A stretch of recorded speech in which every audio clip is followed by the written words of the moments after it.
I was hopeful in long format television, I would have the luxury of time to drop little seeds in it, like the arachnid DNA and how does that make them move, or does that make them want to watch movies and learn how to be more human again? All that stuff came out while we were shooting. It wasn't in the script.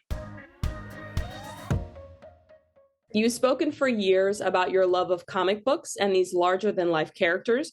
What was it about Spider-Noir specifically that made you feel it was the right comic book role for you at this point? I really wanted to have a go, if you will, at a vision I had in my imagination of trying to create a pop art expression by colliding two very polar opposites, one being a stylization of acting, which is there are different styles of acting. The film noir actors like Howard Hawks in The Big Sleep or Edward G. Robinson in Key Largo, that style, and smash it into Stan Lee's masterpiece, Spider-Man, and get these two rocks and see what spark would emanate, would create, what spark would be created. And so it was an experiment. But I had this strong belief that if we just all commit to it, that something magical could happen, something both brand new and entertaining could happen in that collision. And it was for me, like a Roy Lichtenstein pop art expression. So that was what drew me into it. And then on top of that, I was ready to explore television. I had not done it until now. And I was hopeful that I would have in long format television, I would have the luxury of time to drop little seeds in it, like the arachnid DNA and how does that make them move, or does that make them want to watch movies and learn how to be more human again? All that stuff came out while we were shooting. It wasn't in the script. You don't have to be just a Spider-Man fan. I think you just have to be a fan of film, TV in general to understand this is a superbly created show that lives very deeply within the Spider-Verse, but at the same time is touching upon so many great film noir, experiences that we've had that sort of shaped us as, storytellers, filmmakers. Oren did a phenomenal job with these, the scripts and running the show. And for all of us, I think we felt these were the richest of characters. It's an amazing world to get to play in, because that's what it felt like every day. It was like a playground. And we all felt that. Like, that's not bull. Sorry, but it's not bull. I mean, the superhero ideology wasn't really on my mind. I mean, what was on my mind was bringing the style of film performance from the 30s and then having him, oh, by the way, this Bogart-like character just happens to be Spider-Man, which is almost like this surrealist collision. So that automatically separates him from every other superhero you've ever seen. On top of which, I wanted to add a little of that Jeff Goldblum in The Fly energy, where he's contending with the insect, animality, physicality in his body. Unlike the other Spider-Man, I wanted to really explore what arachnid DNA in his blood would do to his movements and to his psyche. So he's not a fresh-faced teenager. He's an aging detective who, by the way, has arachnid DNA in his body, and he's trying to be human again, and it's not easy. Well, it's very novel. Not many TV shows are done in black and white these days. I can think of moments in TV shows, and there's a reason why they do it. It has a specific effect. There's a focus that comes in. There's a mystery. There's an intrigue. So to have that, in our show is just incredibly exciting. And again, I think it's stunning.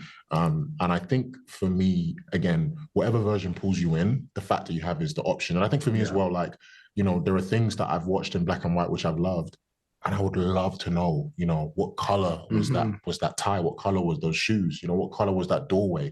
And with this, you get a chance to indulge in finding out. The fact that we did it in two different formats, which I suggested because I was worried that the teenagers who have had no experience with black and white would just not pay attention. I thought, okay, you could also do a color version. Maybe you have it be almost the effect of a black and white movie that's been colorized.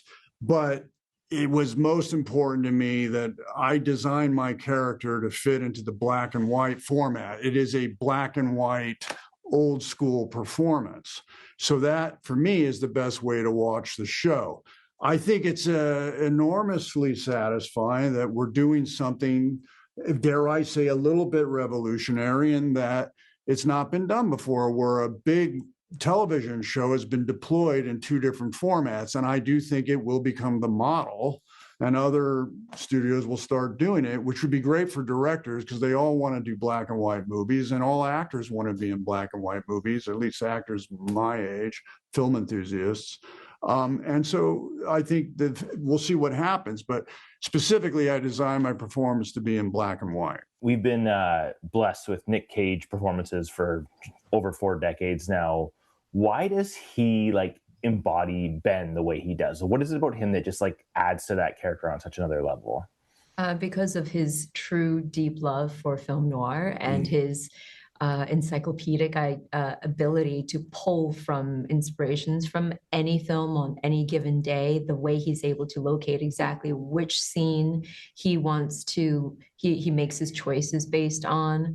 And the fact that Oren said that, what if we did, you say it better. He was like, what if Humphrey Bogart, you were watching a Humphrey Bogart film, but just the Humphrey Bogart just so happened to be Spider-Man. Such a cool version. And then for Nick to say that his version of Spider-Man is 70% Bogart and 30% Bugs Bunny. I mean, he is Ben Reilly. He does it so beautifully. Can you tell us a little more about working with Brendan Gleeson as the series villain, Silvermane? So Brendan is somebody that I have watched through the years. I liked him in a movie called The General, and we talked about it. Brendan's also someone that I liked socially, and we had some good conversations.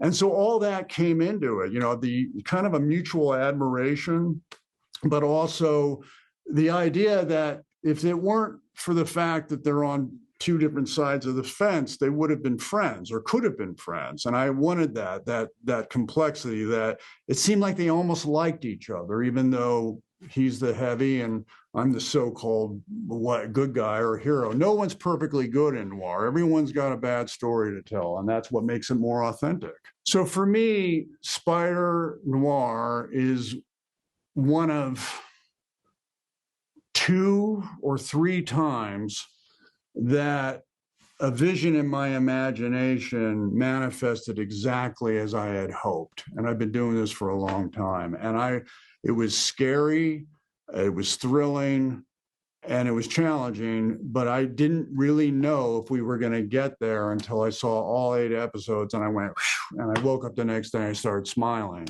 I felt like it accomplished that feeling of transportation, taking the audience to another New York and another dimension and another time. And it felt new and at the same time believable to me.